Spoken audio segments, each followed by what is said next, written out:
नमस्कार दोस्तों, मैं रेखा अपने YouTube चैनल भक्ति ज्ञान सागर में आप सभी का हार्दिक स्वागत करती हूँ और आप सभी को आज की राम राम है। और इसी के साथ आज जो है एकादशी का महापर्व है, तुलसी माता का विवाह भी आज ही के दिन जो है हम करते हैं। और इसी के लिए जो है तुलसी माता की विवाह की कथा का वीडियो मैंने अपने चैनल पे डाल रखा है। आप चाहे तो मेरे चैनल पर जाकर उसे सुन सकते हैं। उसी के साथ उस वीडियो के अंदर मैंने तुलसी विवाह की सरल विधि का जो है उसके अंदर वर्णन किया है। आप उसे भी अवश्य सुनें, किस प्रकार आप अपने घर में सरलता से जो है सादगी के साथ आप तुलसी माता का विवाह घर में ही संपन्न कर सकते हैं। उसी से रिलेटेड मैंने वीडियो उसमें डाला है। साथ ही भीष्म पंचक व्रत का आज जो है शुरुआत हो रही है, तो उसी से रिलेटेड जो है भीष्म पंचक कथा की वीडियो भी मैंने अपने चैनल पर डाल रखी है और आप उसे भी अवश्य देखें। उसी के साथ एकादशी का कथा का वर्णन और उसकी पूजा विधि का भी मैंने एक वीडियो अपने चैनल पर अपलोड किया है। तो आज के दिन आप ये सभी कथाएं अवश्य सुने। और ऐसा माना जाता है कि एकादशी के दिन जो है दिन भर और रात्रि जागरण करके दिन भर जो है भजन कीर्तन और कथा गायन वाचन और श्रवण करना चाहिए। और इसी प्रकार आज हमें इसका व्रत का जो है बिताना चाहिए। और आज के दिन जितना ही जो है हम देवों के निमित्त यज्ञ जो दान पुण्य धर्म और कथा वाचन करते हैं, उससे जो है हमें कोटि जो है अश्वमेध यज्ञ और राजसूय यज्ञ का जो है फल प्राप्त होता है। और यदि आप व्रत ना भी करें तब भी हमें जो है कार्तिक के पीछे के 5 दिन ये कथाएं सुनकर सुबह प्रातः काल उठकर और स्नान करना चाहिए, दीपदान करना चाहिए। और ऐसा करने से जो है पूरे कार्तिक मास के सभी व्रत और स्नान का फल हमें प्राप्त होता है। तो ये 5 दिन जो है अंतिम 5 दिन बड़े ही पावन और धार्मिक कहे जाते हैं। और यदि अगर आपने कार्तिक की सभी कथाएं प्रतिदिन ना भी सुनी हो, तो आप इन 5 दिनों में जो है कार्तिक महात्म्य के सभी अध्यायों का श्रवण अगर आप करते हैं, तो भी आपको गंगा स्नान का, पुष्कर स्नान का और कार्तिक स्नान का फल प्राप्त होता है। तो आप इन 5 दिनों में जो है ब्रह्म मुहूर्त में उठकर और स्नान ध्यान करके दीप जलाकर जो है कार्तिक महात्म्य का आप वाचन करें। और ये सभी जो वीडियोस हैं आपको मेरे चैनल पर मिल जाएंगे। यदि आप मेरे चैनल पर पहली बार आए हैं तो आप मेरे चैनल को सब्सक्राइब करके बेल आइकन का बटन दबा लें, ताकि आगे आने वाली सभी जानकारी और व्रत त्योहार का जो है नोटिफिकेशन आपको मिलता रहे। और आज हम सुनेंगे कार्तिक महात्म्य का 28वां अध्याय और इसी के साथ जो है एकादशी का, भीष्म पंचक और तुलसी विवाह का कथा का और सरल पूजा विधि का जो वीडियो है आप मेरे चैनल पर देख सकते हैं। मैं उसका लिंक डिस्क्रिप्शन बॉक्स में डाल दूंगी। और इसी के साथ जो है कार्तिक महात्म्य का 35वां अध्याय यानी कि तुलसी विवाह का अध्याय भी आज आप मेरे चैनल पर देख पाएंगे।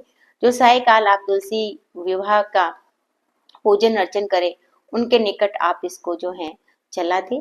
और उसी के साथ जो है ये विवाह संपन्न माना जाता है, क्योंकि ये जो महात्म्य है वो तुलसी विवाह के जो है निमित्त ही बनाया गया है। और इसीलिए ये वीडियो मैं आज ही इसके चैनल में डाल दूंगी। उसका लिंक भी मैं आपको डिस्क्रिप्शन बॉक्स में दे दूंगी। तो आप सायकाल में जो है कृष्ण चालीसा, तुलसी चालीसा अवश्य चलाएं। कार्तिक महात्म्य का 35वां अध्याय अवश्य सुने। और ऐसा करने से जो भी है तुलसी विवाह का जो उसका भी फल आपको प्राप्त होता है। तो चलिए वीडियो को लंबा ना करते हुए हम शुरू करते हैं कार्तिक महात्म्य का 28वां अध्याय।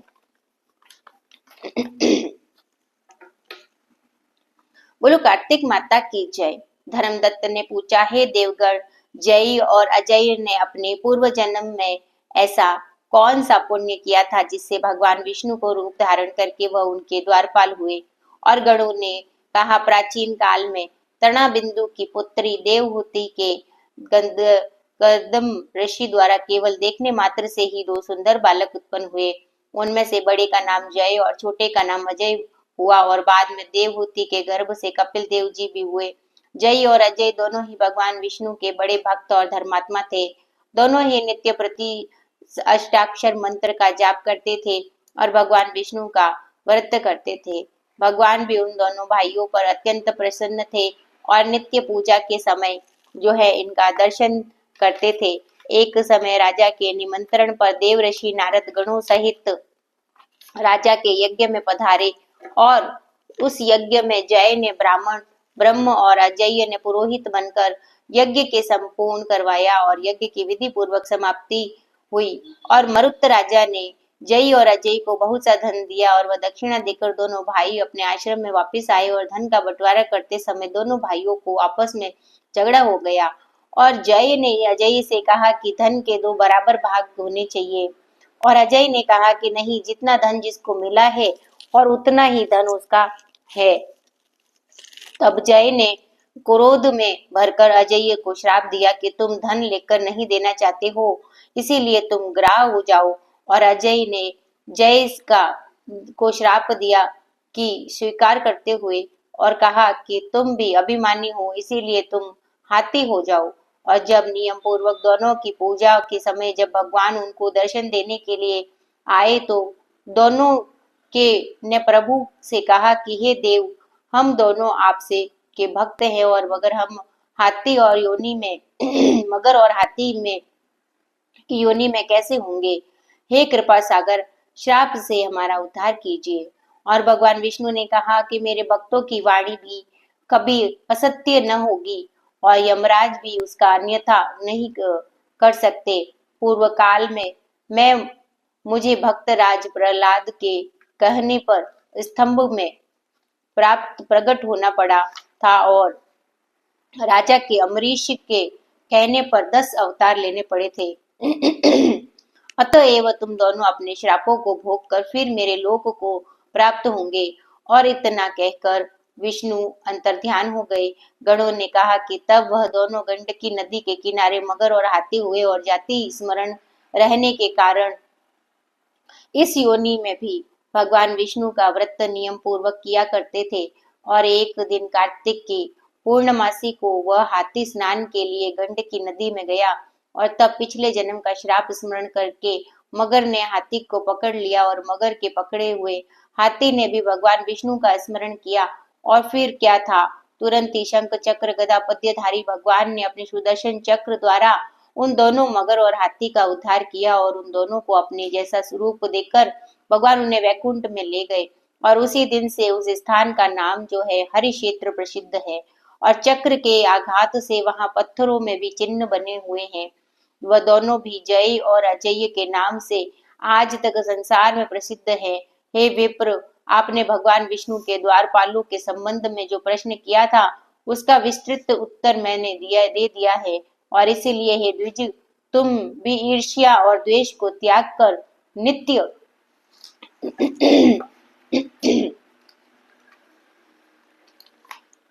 नित्य भगवान विष्णु का व्रत करो और जगत के प्रत्येक जीव को सम दृष्टि से देखो। तुला मकर मेष संक्रांति में नित्य प्रातः स्नान किया करो, एकादशी व्रत किया करो और तुलसी वन की रक्षा किया करो और गो ब्राह्मण वैष्णवों की सेवा के लिए हर समय तैयार रहा करो। और व्रत करने वालों को मसूर कांची बेसन के साग का कदापि प्रयोग नहीं करना चाहिए।